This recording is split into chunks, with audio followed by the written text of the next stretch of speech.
Assalamualaikum warahmatullahi wabarakatuh. Alhamdulillah nahmaduhu wa nasta'inuhu wa nastaghfiruh wa na'udzu billahi min shururi anfusina wa min sayyiati a'malina man yahdihillahu fala mudhillalah wa man yudlil fala hadiyalah. Asyhadu an la ilaha illallah wahdahu la syarikalah wa asyhadu anna Muhammadan abduhu wa rasuluhu alladzi la nabiyya ba'da. Amma ba'du.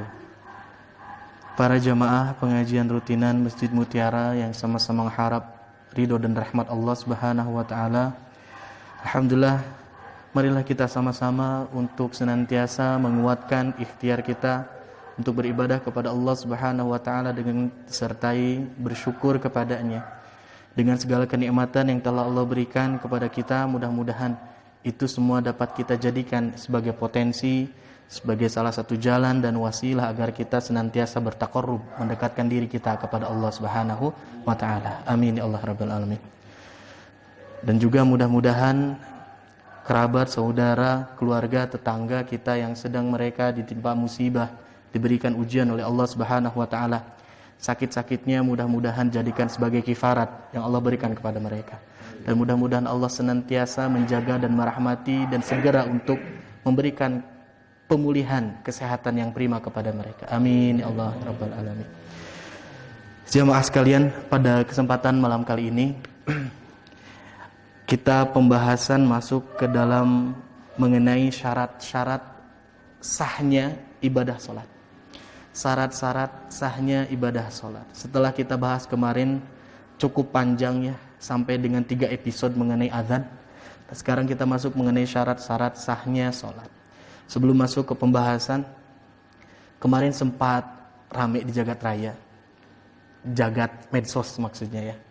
Nah, ada kisah seorang penjual bakso yang dia itu Pak gulung tikar, dan dia itu valid, usahanya itu bangkrut.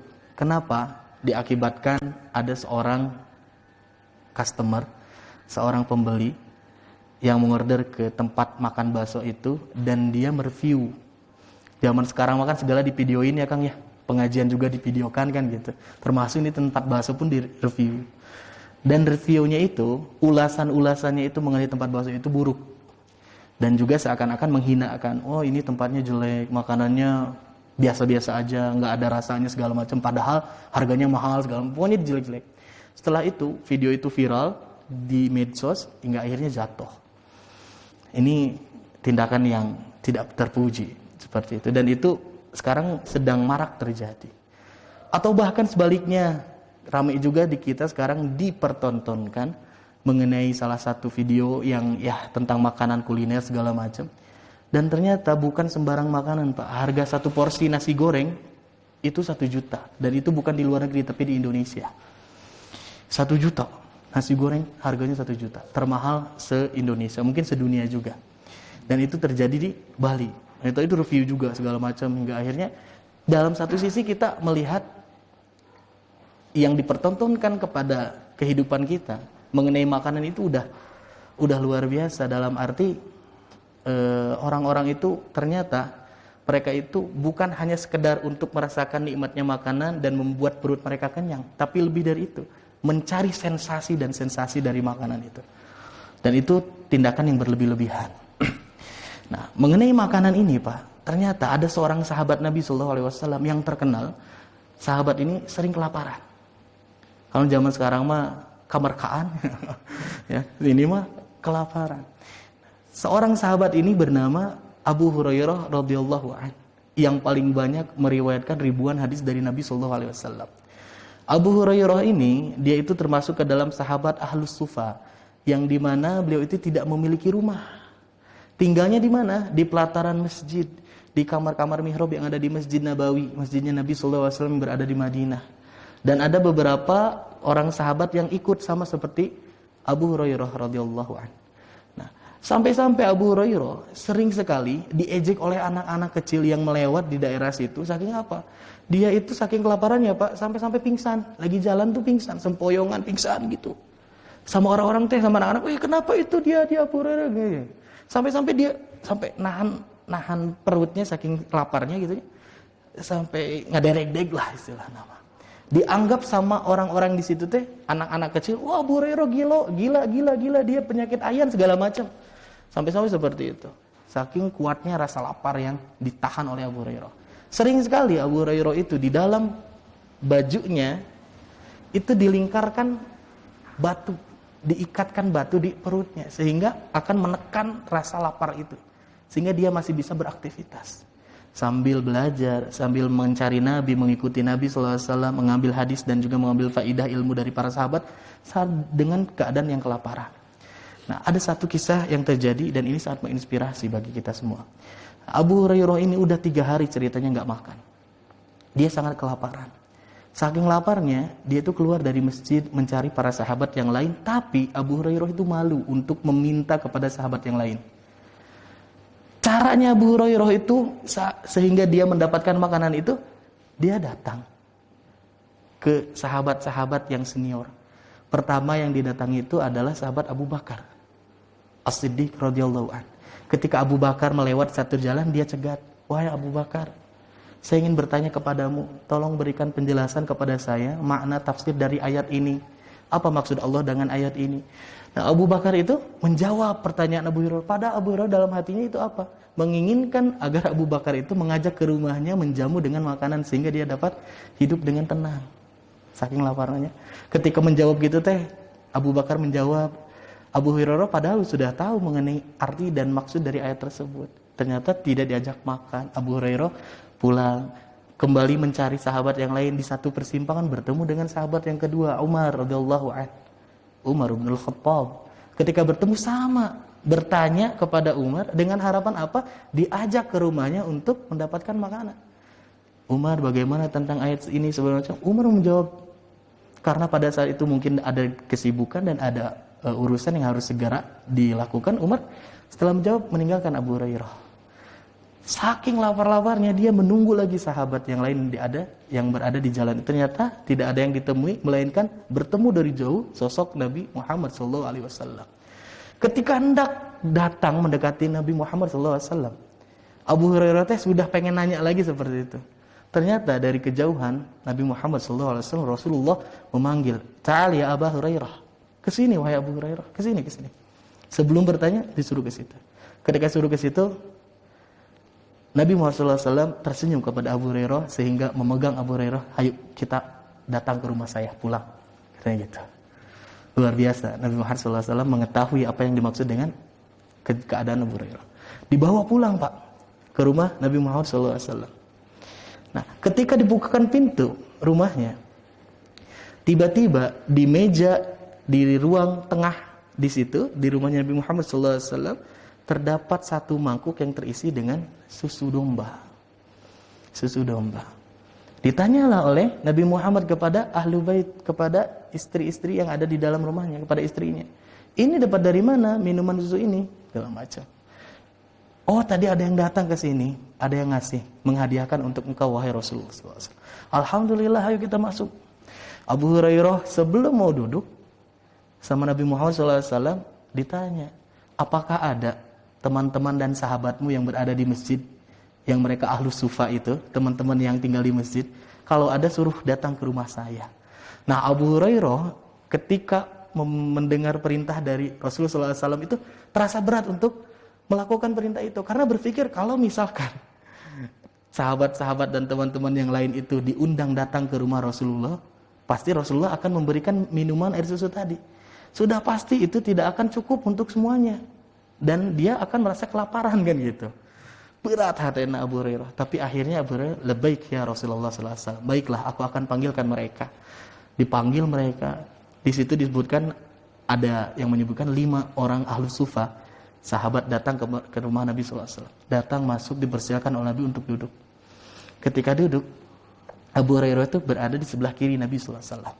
Dan Nabi menggilirkan mangkuk susunya itu kepada orang yang sebelah kanan. Al-aiman fal-aiman. Dari kanan memberikan itu. Diberikan kepada orang yang pertama, "Silakan minum." Diminum. "Sudah? Kenyang? Kenyang ya Rasul." "Silakan yang kedua minum." Sampai ketiga minum. Nah, Abu Hurairah memandang mangkok itu dengan tatapan yang memburu gitu.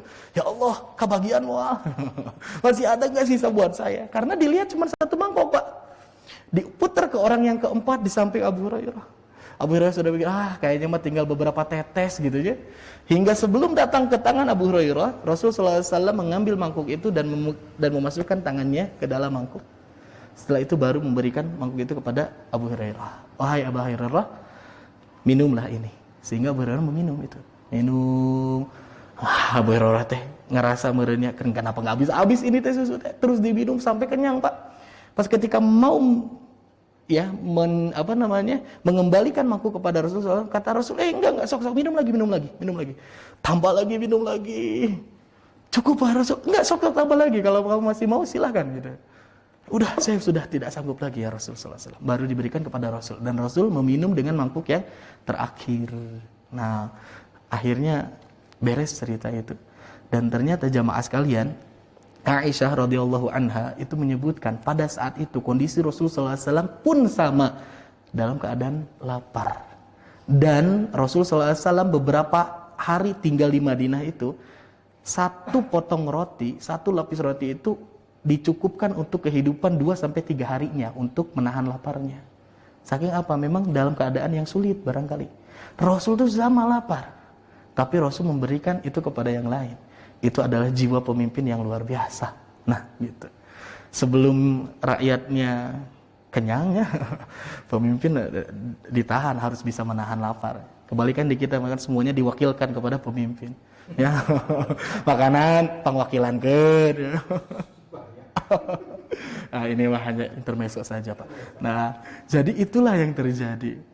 Nabi Muhammad SAW mengenai makanan. Jadi tidak mencari sensasi, tidak terlalu berlebih-lebihan, tidak terlalu menghinakan terhadap sesuatu. Dan itulah yang harus kita contoh dari perangai Nabi Muhammad SAW. Baiklah jamaah sekalian, kita masuk kepada syurutus salah. Nah, sebelum kita masuk nih, para ulama membagi jamaah sekalian yang dinamakan dengan syarat. Ya. Nah, itu ada 2 berkaitan dengan masalah sholat. Ada syarat wajib untuk melaksanakan sholat. Ada syarat yang membuat sah sholat. Ini berbeda. Sebelum masuk ke sini, para ulama menyebutkan yang dinamakan dengan syarat itu adalah apa? Ma tatawaqqafu sihhatul ibadah. Jadi sesuatu yang menjadi patokan sahnya atau disebut legalnya satu ibadah. Dan dia min khuruji minha, dia itu dari unsur di luar sesuatu itu. Atau di luar ibadah itu. Ibadah. Jadi yang dinamakan syarat itu adalah sesuatu yang menjadi patokan sah ataupun legalnya satu ibadah. Apapun ibadahnya dalam Islam itu pasti memiliki syarat, Pak. Pasti memiliki syarat. Nah, dan itu yang disebut dengan syarat itu dia unsur di luar ibadah itu sendiri. Contoh seperti sholat, ya. Sholat itu ada syaratnya. Syaratnya sholat itu adalah salah satunya wudu. Ya Pak ya. Nah, wudu itu adalah syarat sah patokan kalau orang mau sholat. Tanpa wudu orang tidak bisa sholat. Tapi wudu itu sendiri adalah satu unsur di luar sholat. Di luar ibadah itu. Ya kan? Ya, kan wudu kan di luar sholat. Nah, tapi yang mempengaruhi. Nah, ada tambahannya. Di dalam kitab fikih Said Sabiq ini disebutkan yang namanya syarat itu adalah sesuatu yang jika tidak ada maka ibadahnya pun tidak ada. Syariatnya pun tidak ada. Kalau ibadah ini tidak ada. Kembali kepada contoh tadi, wudu. Kalau wudunya tidak ada, orang tidak bisa melakukan sholat, nggak boleh. Kecuali ada uzur, Pak. Kalau airnya nggak ada, kalau kita kesusahan segala macam bisa diganti dengan tayamum. Wudu enggak, tayamum enggak, ya jelas itu tidak bisa melaksanakan sholat. Itu salah satu. Jadi syarat itu adalah sesuatu yang kalau tidak ada maka ibadahnya itu tidak ada. Dan ditambahkan, ini tambahan yang menarik. Kalaulah misalkan sesuatu itu ada, sesuatu unsur tadi itu ada, itu bukan menandakan. Menandakan apa? Menandakan syariatnya itu sudah dilakukan atau belum. Syariatnya atau ibadahnya sudah terlaksana ataupun belum. Contoh, orang wudhu. Saya udah wudhu. Nah, ketika seseorang itu telah wudhu, maka dia syarat sholatnya ada. Tapi dengan wudhu itu belum bisa ditentukan bahwasanya orang itu sudah sholat atau belum. Tapi kalau orang sholat pasti sudah wudhu. Kalau orang baru wudhu saja belum dapat dipastikan dia itu sudah sholat atau belum. Itu contohnya. Kalau istilahnya kendaraan namanya mobil ingin berjalan. Syaratnya mobil bisa berjalan salah satunya adalah dengan diisi bensin. Ya kan Pak? Kalau diisi bensin, insya Allah mobil pasti jalan. Setiap mobil yang jalan pasti ada bensinnya. Gitu. Nah, kalau misalkan kita punya bensin, hanya punya bensin saja, mobilnya nggak ada, apakah bisa maju mobilnya? Tidak bisa. Atau salah satunya syarat agar mobil maju itu ada pengemudinya gitu ya Pak ya. Nah, setiap mobil yang maju pasti ada pengemudinya. Tapi kalau ada pengemudinya belum tentu juga dia sudah punya mobil atau belum, atau dia sudah menjalankan mobil atau belum. Itulah yang disebut dengan syarat. Itu yang disebut dengan syarat. Nah, di sini yang dibagi itu adalah syarat wajib untuk melaksanakan sholat. Ada syarat yang menjadikan sah itu, sholat itu menjadi sah. Nah, para ulama menyebutkan yang dimaksud dengan wajibnya, syarat wajibnya untuk sholat itu adalah sama. Istilahnya adalah taklif. Kalau seseorang sudah taklif, maka dia sudah wajib untuk melaksanakan sholat. Ataupun yang namanya taklif itu apa? Ketertuntutan untuk melaksanakan ibadah.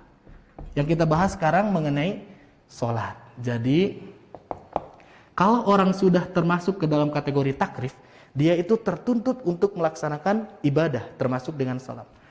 Siapa sih orang-orang yang dimasukkan ke dalam kelompok taklif ini? Pertama, al-Islam, yaitu adalah orang yang berpegang teguh kepada agamanya atau menjadikan dirinya sebagai orang muslim, mengaku dirinya muslim. Yang kedua, Pak, sering kita dengar, dia balik, usianya sudah mencapai batas. Dan yang ketiga, yang paling umum adalah akil. Ini syarat inti dari taklif 3. Akil. Dia bukan hanya balik, tapi akalnya berfungsi, tidak tertutup akalnya. Nah, kebalikan dari akil teh naon Pak? Biasa disebut dengan majnun, orang majnun. Majnun itu bukan hanya gila Pak. Majnun itu berasal dari kata jannah. Jannah itu sesuatu yang tertutup. Sesuatu yang tertutup atau yang ditutupi. Contoh kalau misalkan ada seorang perempuan yang dia itu hamil. Hamilnya ada dalam janin. Janin itu adalah sesuatu yang tertutup. Antara bagian perut seorang perempuan, manusia, dan seorang bayi, maka dilapisi, ditutupi oleh janin, seperti itu. Ataupun seperti yang kita dengar, ada istilah surga. Surga itu apa? Jannah. Surga itu jannah. Nah, diartikan di sini jannah juga artinya kebun. Nah, kebun yang maksud apa? Kebun yang tertutup saking rimbunnya, saking banyaknya pepohonan sehingga menutupi pekarangan itu, sehingga disebut dengan jannah. Itu yang bahasan yang pertama. Atau yang kedua, tertutup apa? Kita untuk membayangkan kenikmatan-kenikmatan yang ada di dalam surga. Kita tidak bisa membayangkan itu karena saking tertutupnya. Dan yang terakhir adalah jin. Jin pun sama, mata kita terhalangi, tertutup sehingga kita tidak bisa melihat jin. Makanya kalau jin yang nampak sudah tidak bisa sebut jin lagi ya. Karena hakikatnya tertutupi. Ini pun sama, yang disebut majnun itu gila, yang maksudnya apa? Tertutup akalnya. Terganggu akalnya, maka disebut majnun. Jamaah sekalian, para ulama pun ternyata menambahkan kalau ibadahnya ini ibadah sholat, Tambahannya apa? Tambahannya itu bagi wanita khusus, dia itu tidak sedang haid ataupun nifas, ataupun tidak berhalangan. Ini tambahan syarat dari wajib melaksanakan sholat. Adapun sah sholat, yang pertama seseorang itu bisa disebut sholatnya itu sah, dia itu tahu mengenai waktu. Waktu apa? Waktu sholat. Sholat wajib tentunya. Tahu waktu sholatnya. Maka ketika dia tahu waktu sholat, dia melaksanakan sholat tepat pada waktunya. Maka dari itu sholat wajib disebutlah maktubah. Yang sudah ditetapkan, yang sudah digariskan, yang sudah dituliskan mengenai waktu-waktunya. Kitabam mauquta, dan juga sholat disebutkan di dalam Al-Quran sebagai satu ketetapan mauquta yang sudah diatur, yang sudah dipastikan waktunya. Itu adalah sholat. Maka dari itu harus tahu waktu sholatnya. Yang kedua, syarat sahnya sholat itu dia harus suci dari hadas.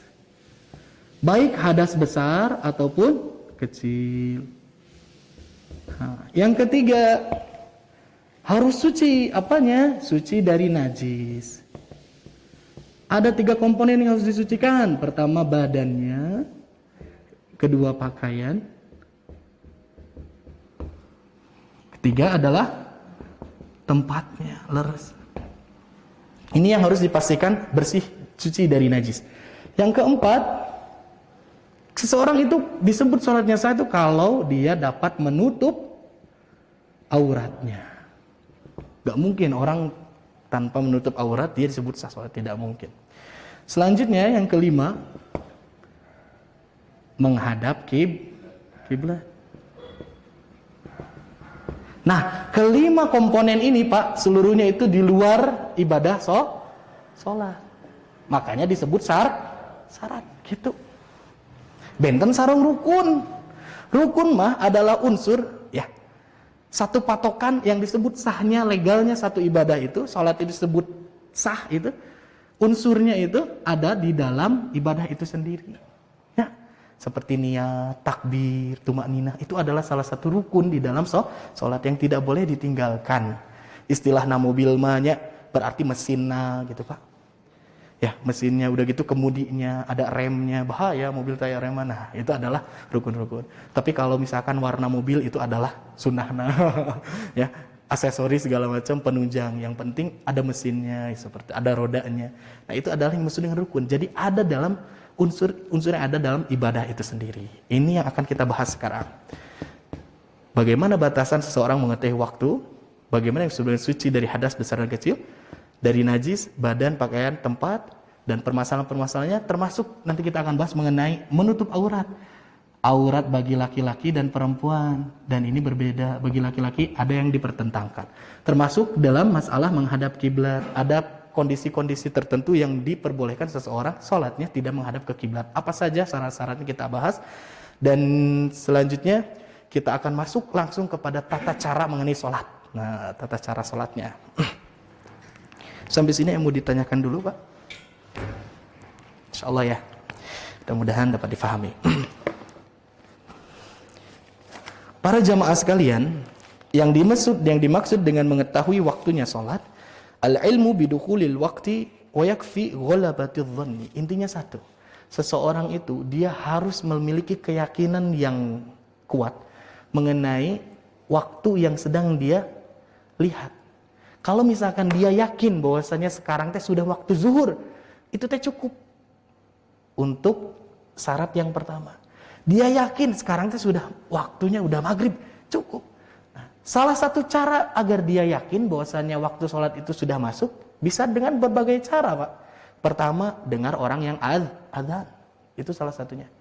Kedua, kalau misalkan nggak kedengaran adzan, dia bisa melihat dengan cuaca yang ada. Ya.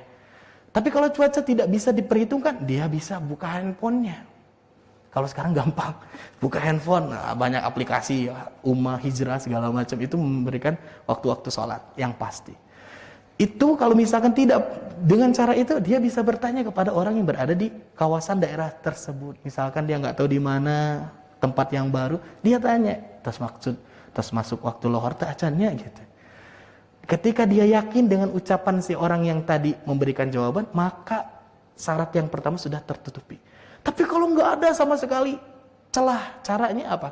Kembali kepada ijtihad sendiri ya, terhadap keyakinan kita sendiri.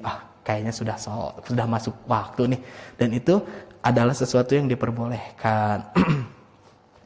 Dan yang kedua jamaah sekalian, mengenai suci. At-taharatu minal hadatsil asghari wal akbari. Bersih dirinya, suci darinya dari hadas, baik yang kecil ataupun yang besar. Kita sudah tahu kalau hadas itu sesuatu yang terjadi dari dalam tubuh kita sendiri. Tapi kalau najis itu eksternal, dari luar, sesuatu yang dari luar. Kalau hadas itu dari diri sendiri, seperti kentut, kencing, ya, BAB, itu adalah sesuatu yang terjadi sendiri. Nah, ini kita harus bersih suci dari hal-hal hadas yang tadi disebutkan. Sebagaimana yang Allah nyatakan dalam surat Al-Maidah ayat ke-6, ya ayyuhalladzina amanu idza qumtum ilas salati faghsilu wujuhakum wa aydiyakum ilal marafiq wamsahu bi ru'usikum wa arjulakum ilal ka'bain wa in kuntum junuban fattahharu al-ayah.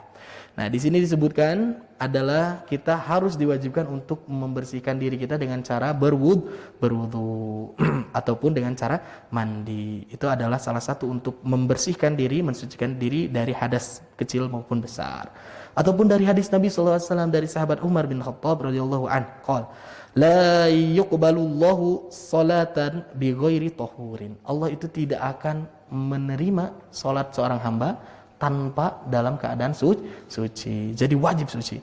Wala sadaqatin min gululin, dan juga Allah tidak menerima sedekah min gulul. Yang dimaksud dengan gulul ini apa? Ketika rampasan perang ataupun ketika dapat harta yang ditinggalkan oleh musuh dalam peperangan, kan itu banyak hartanya, Pak. Nah, orang itu sudah membagi-bagikan harta itu tanpa seizin Nabi sallallahu alaihi wasallam. Dan itu adalah sesuatu yang dilarang oleh agama, gitunya. Nah, ini yang disebut dengan min gululin. Rawahul jamaah ila Bukhari. Dan yang ketiga jamaah sekalian, syarat yang ketiga, taharatul badani wa thawbi wal makani alladhi yusalli fihi minan najasatil al-hissiyah. Nah, seseorang itu, dia itu suci, badannya, pakaiannya, tempat sholatnya dari najis-najis berdasarkan apa? Al-hissiyah, ini ditambahkan hissiyah, berdasarkan panca inderanya.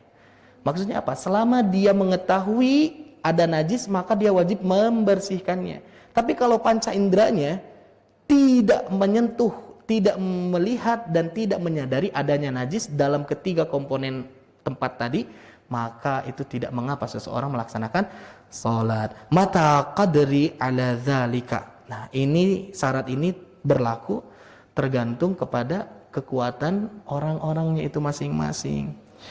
Fa in ajiza an izalatiha shalla ma'aha. Kalau memang dia itu tidak tahu ataupun dia itu lemah, dalam arti apa, Pak? Dia tahu ada najis dalam dirinya, tapi dia tidak mampu untuk membersihkannya saking lemahnya diri. Nah, shalla ma'aha, maka dia perbolehkan untuk sholat dengan pakaian yang kotor itu, atau dengan badan yang ada najis, atau dengan tempat yang ada najisnya. Wala i'adata, dan tidak perlu diulang ibadahnya alaihi, dari apa yang telah dia kerjakan. Nah, itu adalah yang dimaksud dengan taharah dari badan. Di sini ditambahkan berdasarkan hadis dari sahabat Anas radhiyallahu an, menyebutkan bahwasanya Rasulullah sallallahu alaihi wasallam memberikan isyarat kepada para sahabatnya, tanazzahu minal baul, tanazzahu minal baul. Hati-hatilah kalian mengenai air kencing. Hati-hatilah kalian mengenai perkara buang air kecil. Fa inna amata adzabil qabri minhu, karena kebanyakan datangnya azab kubur itu dari perbuatan itu. Kata Nabi seperti itu. Jadi seseorang harus melihat kebersihan dari badannya. Salah satunya khususnya ketika dia BAK. Kemarin sempat juga kita melihat ada salah satu postingan ya, urinoir ya, masalah mengenai bagaimana tempat kencing berdiri, khususnya permasalahannya kalau di masjid. Memang Nabi SAW kencingnya itu, buang air kecilnya itu selalu dalam keadaan jongkok. Riwayat yang menyatakan bahwasanya beliau itu berdiri itu hanya sedikit. Salah satunya ketika dalam safar, Dan itu terjadi ketika memang pada tempat yang dekat dengan pembuangan daerah itu, sampah, pembuangan sampah. Jadi Nabi SAW berdiri. Namun ada dua pendapat, Pak. Pertama, dia menyebutkan haram secara ta'abbudi. Haram intinya seseorang itu kalau dia pipis sambil berdiri, secara ibadah diharamkan. Tapi ada yang menyebutkan kedua, kalau benar-benar haram, Nabi SAW pasti tidak akan berani untuk berdiri. Nabi SAW pernah berdiri menandakan bahwasanya tidak mutlak haram, tapi masuk ke dalam perkara yang makruh, yang dibenci, yang tidak disukai. Nah, jadi itu adalah pendapat para ulama, terbeda menjadi makruh dan juga haram. Nah, yang jadi permasalahan inti sebetulnya, Pak, yang harus kita lebih dalam itu, ini masalah najisnya, masalah percikan air kencingnya, itu yang harus kita lebih dalami. Kalau seseorang pipisnya sambil berdiri, ketika pakai urinoir misalkan ya, nah dia itu memiliki potensi cipratannya itu semakin besar untuk terkena kepada badan ataupun baju gitu. Karena kan sambil berdiri banyak, gitu, dia akan takut keluar lagi. Itu pertama. Yang kedua, ada sekarang mau urinoirnya dikasih apa? Akrilik atau dengan ada penyanggahnya itu biar enggak itu.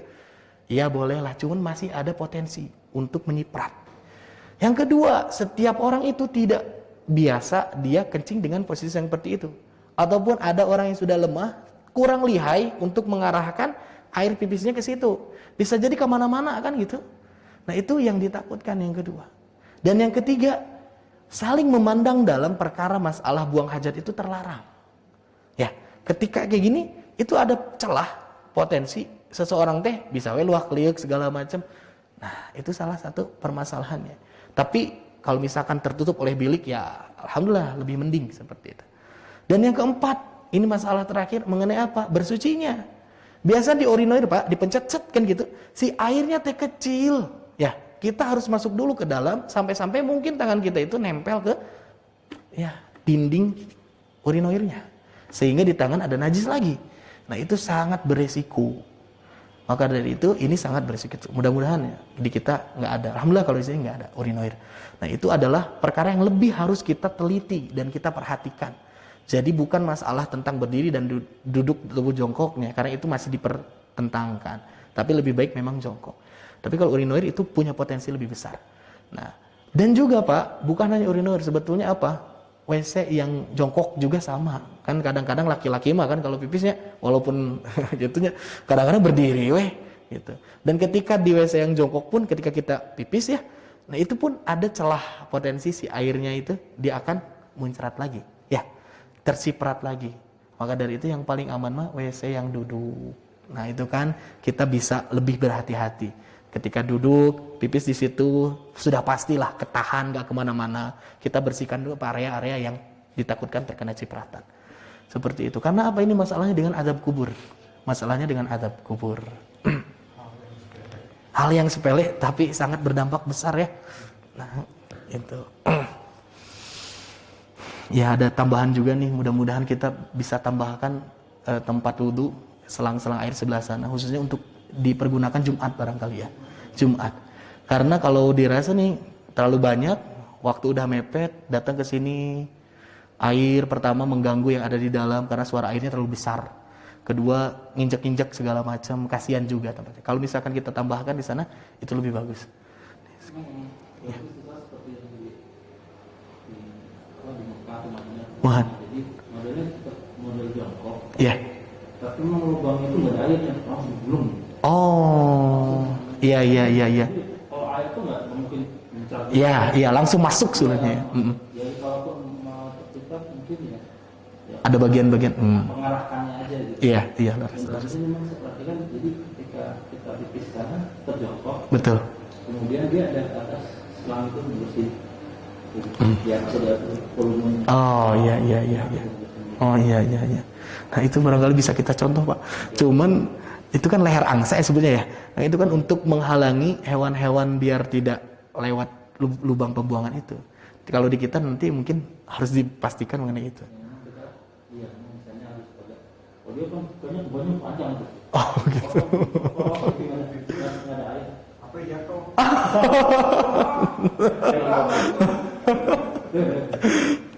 pernikahan Pak. Kakak saya seperti itu Pak, jatuh. Ya, udah akhirnya nggak bisa. Istrinya, aduh sedih. Ya insya Allah mudah-mudahan kita bisa tata lebih baik lagi Pak. Nah, itu mengenai masalah kesucian dari badan. Ini pun pernah ditanyakan mengenai kebersihan kesucian badan ini oleh menantu dari Rasul sallallahu alaihi wasallam. Siapakah itu? Ali radhiyallahu an. Ali itu malu untuk bertanya kepada Rasul sallallahu alaihi wasallam, "Kuntu rajulan madzaan." Aku itu adalah seorang lelaki yang sering keluar air madhi. Kata Ali, madhi itu apa Pak? Air yang keluar ketika ada syahwat yang memuncak. Tapi bukan saat ejakulasi ya. Bukan saat ketika dia klimaks, tapi ketika syahwatnya memuncak dia keluar madhi. Nah, mau nanya nih, hukum madhi itu seperti apa kepada Rasulullah SAW sebagai mertuanya, malu. Malu karena dia menantunya. Hingga Ali itu memerintahkan kepada sahabat yang lain untuk menanyakan hal itu kepada Nabi SAW. Maka kata Nabi mengenai madhi ini, tawaddo, wuduklah ketika engkau melihat madhi, wagsil zakaraka, dan cucilah kemaluanmu. Jadi cukup, tidak seperti harus mani yang keluar, harus mandi janabah. Ini cukup wudu dan membersihkan cairan yang ada di kemaluan. Itu mengenai madhi. Selanjutnya jamaah sekalian, ketika seorang perempuan dia setelah selesai dari haidnya, dari nifasnya, maka Nabi sallallahu alaihi wasallam memerintahkan igsili anka ad-damma wa shalli. Bersihkan oleh engkau dari tubuhmu itu darah, sisa-sisa darah itu dengan cara apa? Mandi.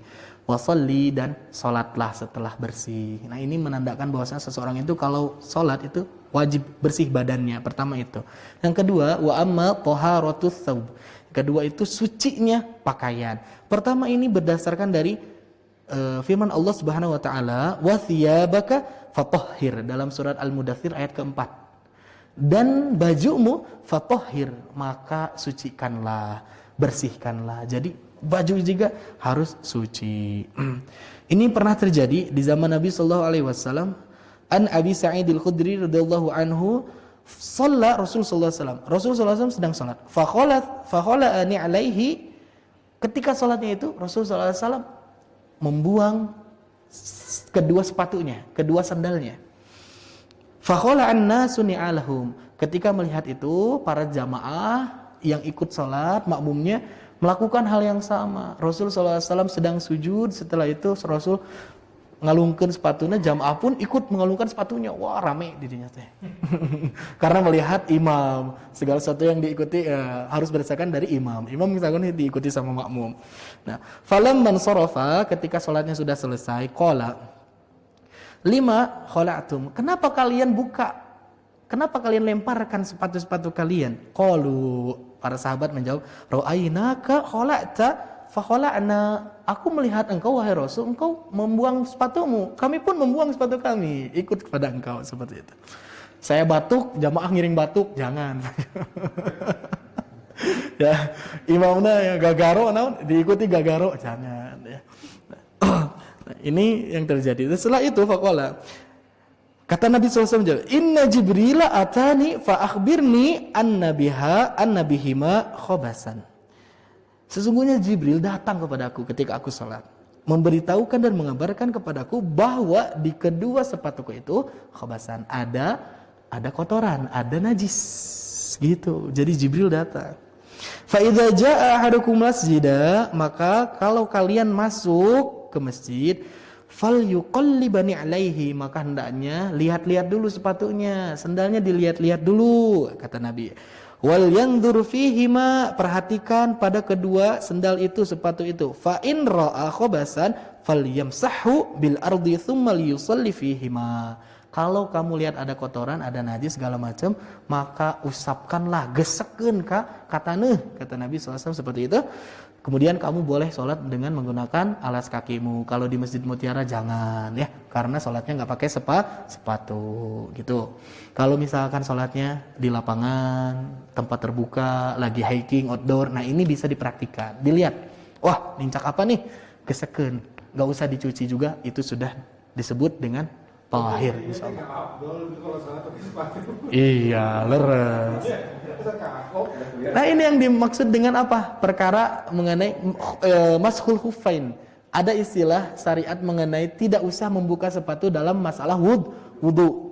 Ya, selama sepatu itu dipakai dalam keadaan suci, bersih, kita pun bersih, nah cukup dengan mengusapnya seperti itu, Pak. Nah, mungkin ini bisa dipakai. Kalau misalkan dibuka riweuh, takut waktu segala macam, bisa. Tapi kalau kembali lagi ngerasa teu afdol dan kita mah santai segala macam, buka saja, buka. Ya, kalau di situ mungkin ini ya, tapi kalau misalnya kita lagi luar terus musim salju, Nah, wah leres. jadi kaki. Iya, iya. Tapi kita pun kayaknya sholatnya cari-carinya di bangunan, di apartemen, di rumah lah ya. Ya, kecuali dalam keadaan tertentu ya seperti itu. Ini menarik banget. Kalau Iya. misalnya kita lagi di MRT di luar negeri misalnya, atau Iya. lagi di bis, atau lagi di pesawat, Iya. itu gimana kan susah cari air wudhu. Nah, iya. Pertama bisa dengan tayamum. Kedua, kalau misalkan dirasa mampu untuk berwudu. Di mana? Di tempat yang ada air. Ya, kita ke WC dulu. Kan itu biasanya WC-nya saya belum pernah naik pesawat sih, Pak. Nah, itu bisa ditutup segala macam. Kita bisa wudu di situ. Dan juga tanpa perlu membuka sepatu bisa diusap. Iya. Soalnya banyak orang non-muslim juga. Nggak jadi masalah. Iya. Masa non muslim suruh keluar dulu biar semuanya muslim? Enggak ya? Kan itu sih, kalau misalnya di depannya non-muslim gimana? Iya. Iya. Itu dalam keadaan darurat. Nah, nanti kita akan bahas mengenai salah satunya arah kiblat. Nah, itu arah kiblat pun kita akan bahas. Jadi, pada dasarnya hakikatnya diperbolehkan kita sholat dalam keadaan darurat, dalam keadaan berkendara. Baik itu di pesawat, di mobil, di sepeda, di motor, segala macam. Pada dasarnya ada pembolehannya. Kalau itu malah bisa berdampak orang lain. Wah, luar biasa. Itu lebih mantap ya. Kan di viral tuh orang Korea atau orang sholat di pinggir jalan. Oh. Jalanannya Iya, membuat penasaran sehingga akhirnya bisa memberikan penjelasan. Nah, itu luar biasa. Salah satunya memancing untuk sarana dakwah. Itu Vicky bagus Vicky ya. Itu mengenai masalah pakaian. Jadi intinya gini, Pak. Kalau misalkan di pakaian kita rasa dan kita sudah teliti tidak ada najis sama sekali, maka kita sholat. Tapi kalau memang di pakaian kita itu ada najisnya, kalau sampai selama sholat kita itu nggak sadar ada najis, maka sholatnya sah. Dan kita tidak perlu mengulangi sholat kita. Ternyata di belakang ada najis, nggak kelihatan, kita nggak sadar, nggak ada yang ngasih tahu. Nah itu nggak apa-apa. Tapi kecuali kalau di tengah jalan, misalkan di pakaiannya ada najis segala macam, cara yang pertama bisa kita menghilangkan najis itu membukanya. Kalau misalkan tidak sanggup seperti itu, nah maka yang kedua bisa jadi udzur, kita batalkan sholat dulu, ganti pakaian, bisa sholat lagi, gitu. Tapi kalau selama sholat ada najis kita nggak sadar, sholatnya sah.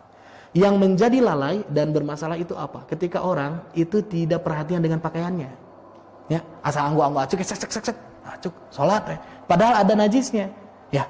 Udah gitu dia selesai sholat, sholatnya sah, tapi dia dapat dosa dari kelalaiannya karena tidak benar-benar mensterilkan bajunya dari najis. Jadi gitu.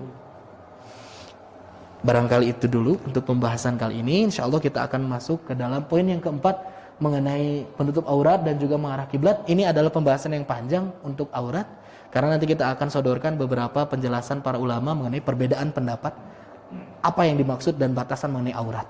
Begitupun dengan arah kiblat. Baik jamaah sekalian, kita tutup pengajian kita pada malam kali ini dan juga sebelum tutup saya minta doa kepada jamaah sekalian. Insya Allah besok pagi anak saya yang pertama akan dikhitan, akan disunat. Disunatnya di Pondok Mas, pusat khitan di sini dekat. Nah, cuman setelah itu nanti kita akan istirahat bawa ke keluarga yang di Nanjung. Takut ada saudara atau apa yang pengen nengokan biar nggak kesini lah gitu.